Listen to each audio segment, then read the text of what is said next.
Hi, welcome to our presentation. My name's Anne, and I'll be presenting with Sarah.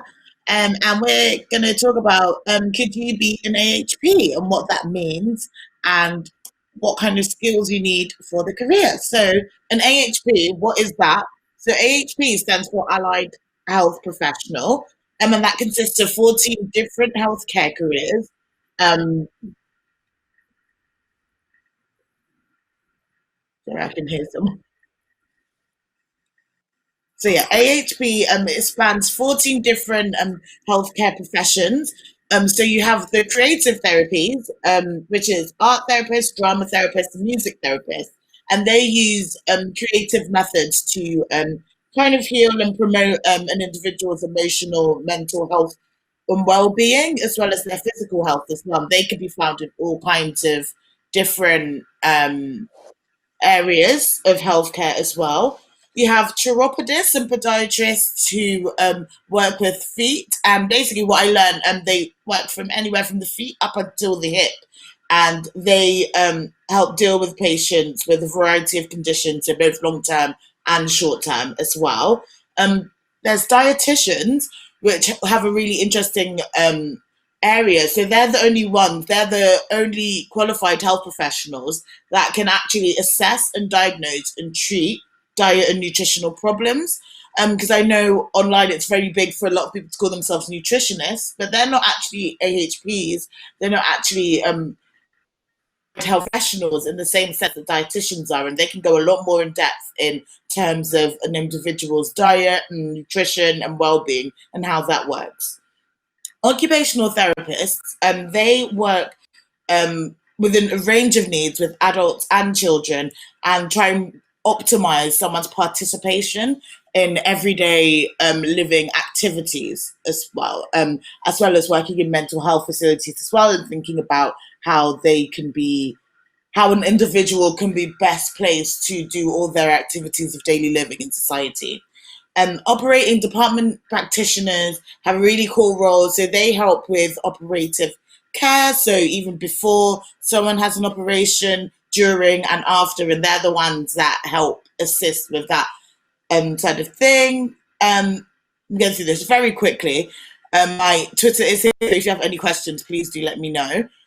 Orthoptists, they work in community and in hospitals, and they work with people with eye movement disorders. And there's osteopaths, and they take a holistic view of an individual's body and look at like the skeleton and like their bones and muscles and ligaments and ways to improve one's well-being.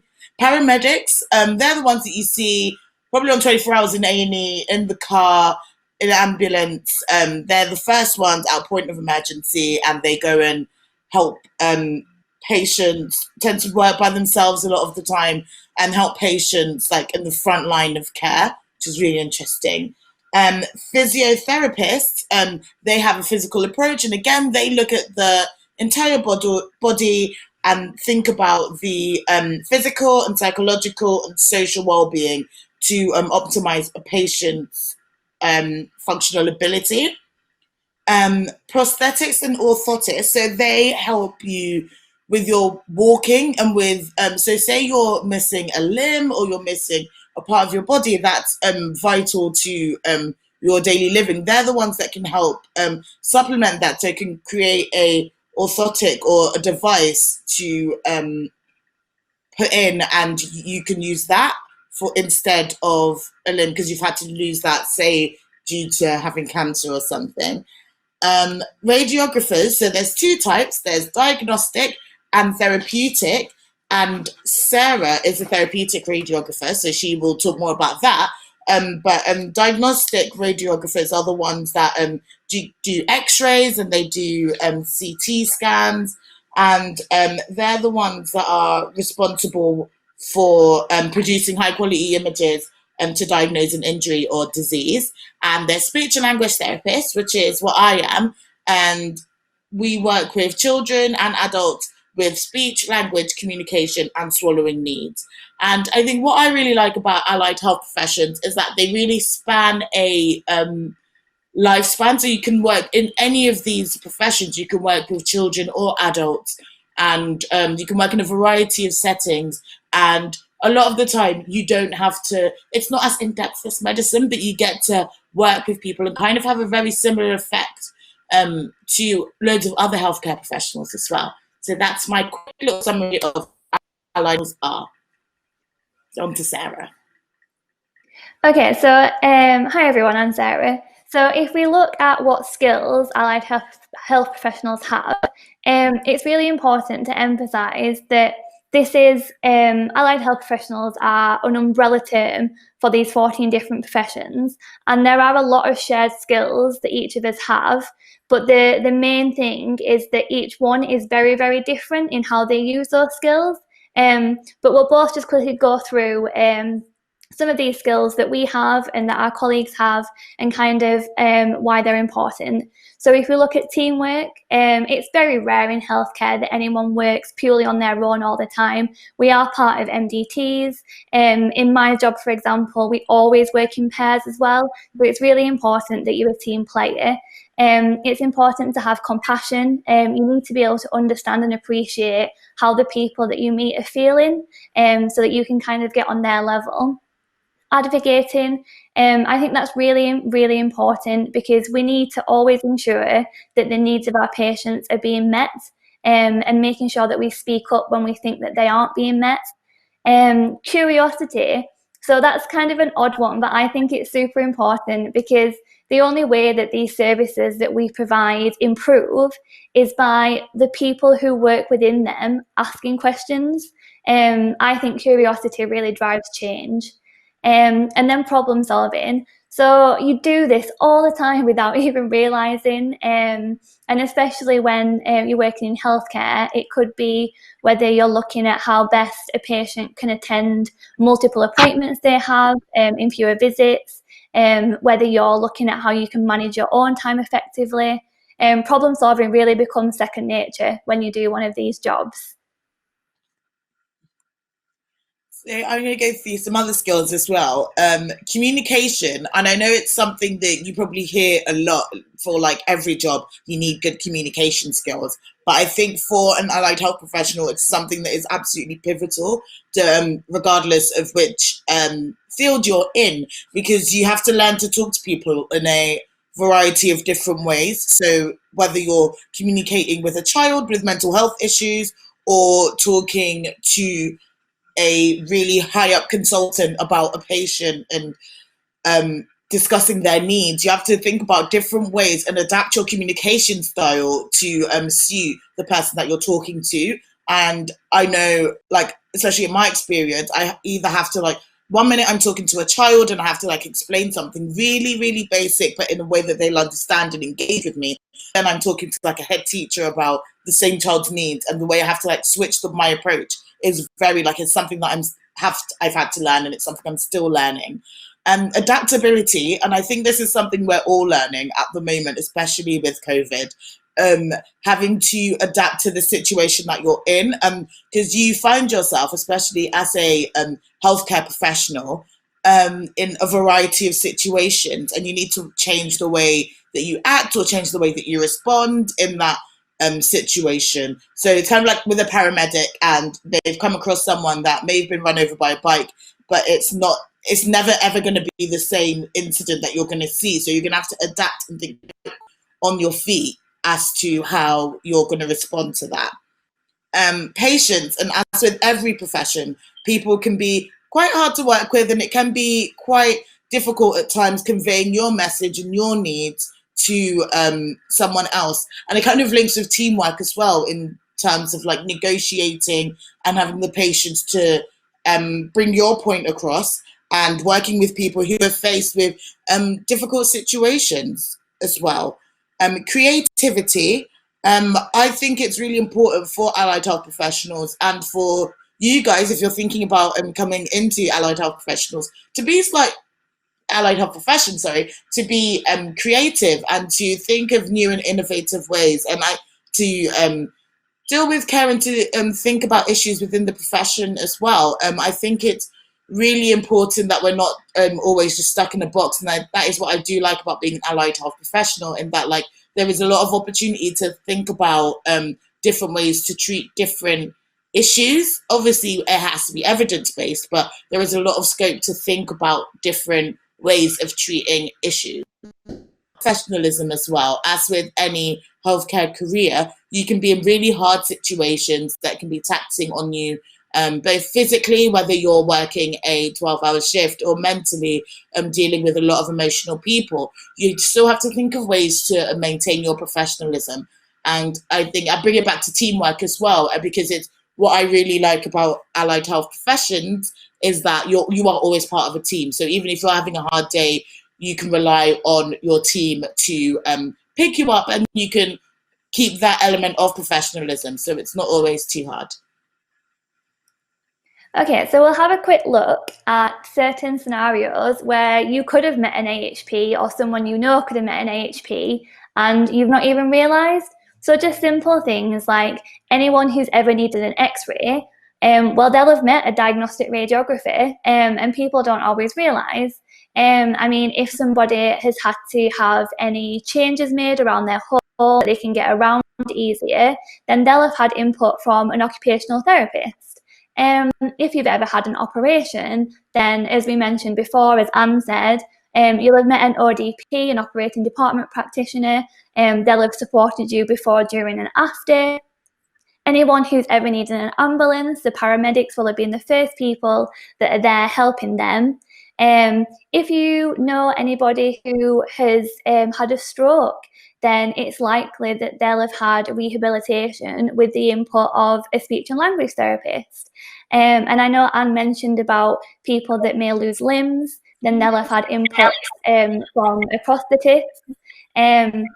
I mean, were there any students in your school who had physical disabilities? Because they'll have had support from physiotherapists and OTs and orthotists. And then the big one is any kind of family member you may know or friend who has had cancer. That's my kind of area of expertise as a therapeutic radiographer. But actually, down the whole cancer pathway, you're probably looking at meeting nearly every allied health profession that there is. The diagnostic radiographers, the dietitians, the speech and language therapists, the ODPs, if they've had surgery because of their cancer, and then if they needed any emotional or psychological support because of their diagnosis. And we have had instances where they've had input from art therapists and drama therapists and music therapists, just as a way of them processing what's happening. So really, anytime you go into hospital, the likelihood is that you've probably come across an allied health professional without even realising, which is absolutely crazy. So in this slide, I'm just going to talk about a bit about myself and my role as a speech and language therapist. So yes, I'm a speech and language therapist. I qualified in August. So this year has gone by really quickly. It's been a very strange year, but I finished my master's in speech and language therapy. So I got into SLT. I worked as a teaching assistant in a school, and I worked very closely with the assistant head teacher. And at the time, I thought she was just the assistant head. She knew a lot about communication, but she was also a speech and language therapist as well. And we worked really closely in terms of helping these children. So it was a school for children with cerebral palsy, and we helped them with their communication, with using communication boards to help them expand what they were able to say, and to think about ways that we can help them in their everyday life have the functional skills to communicate with others. And that really inspired me. I had just done an undergrad in media communications, so not really that related as well. And that really inspired me to go for it and to look into speech and language therapy. And I was lucky enough to get accepted into a master's and pursue that. And I'm here now. When I was younger, I always wanted to work as a healthcare professional. I always wanted to be a doctor because that was the only one that ever came to my mind. I didn't really know that much about allied health professionals, and I didn't really pursue medicine because I didn't think I was smart enough, basically. So that's why I'm really blessed. I'm really happy to have found allied the allied health professions, and in particular speech and language therapy as well, because I really enjoy working with children and young people, and it has both clinical education, which I really, really enjoy. So yeah, you can work in a wide array of settings. So you can work in a hospital or a school or a clinic, and you have opportunities. So once you've worked for a couple of years, with the company, you can be independent, and you still have the teamwork, because around a child or a patient, there are loads of other professionals around them, and you are going to have to work with them. But you do have more opportunity to become an autonomous professional, if that's like the kind of thing you want to go into. So speech and language therapists look at speech, so the way that your voice sounds and the way that the words that you say sound as it's coming out of your mouth. Language, so the content of what you're saying and the grammar and the syntax and whether that's appropriate. Um, Communication, so that's in general, on whether someone's able to understand a message and whether someone's able to properly express a message. And we also look at swallowing as well. So if you think about when you've had a sore throat and you're trying to eat something and you're coughing and it's all over the place and you can't swallow it properly, there are people that live with that on a regular basis and have issues with their swallowing from the mouth to the esophagus going down. So speech and language therapists help look at that and think of functional ways and safe ways for individuals to swallow as well. So in my current role, in my first newly qualified job, I'm working mainly on the speech, language and communication side. So working with young people in terms of how they talk and ways to help supplement their communication as well. I highly recommend people getting into that allied health profession. I'm not just saying that because I've been asked to speak here, but it's such a wide variety of things that you can do, and it's a lot of fun as well. You don't have to study for as long, and you get a lot more practical experience whilst you're studying as well, which I really enjoy. And I think the profession really needs more. We need more diverse and people from different backgrounds to come in and give their experiences. I think everyone is individual. Everyone has something that they can offer. And I think if you look at something and think, oh, I don't really see anyone that looks like me doing that, do I want to do it? The answer is always yes. Because I think if you don't see yourself there, you need to slot yourself in and come in. I read a really good quote that's if someone doesn't give you a seat at the table, bring a folding chair. And I think when you do look at allied health professions, sometimes it does look quite homogenous and everyone does look quite similar. So it can be quite daunting coming into that space. But I think it's very important, especially as you're thinking about what careers within healthcare you want to go into. If you see something you think you may want to do it or look into it. And my Twitter's here as well, and that's my Instagram too. Please feel free to send me a message if you have any questions, because I'd love to get more people into allied health professions. And Sarah's going to go through what she does as well. So thanks, Anne. I'm a therapeutic radiographer. I qualified last summer.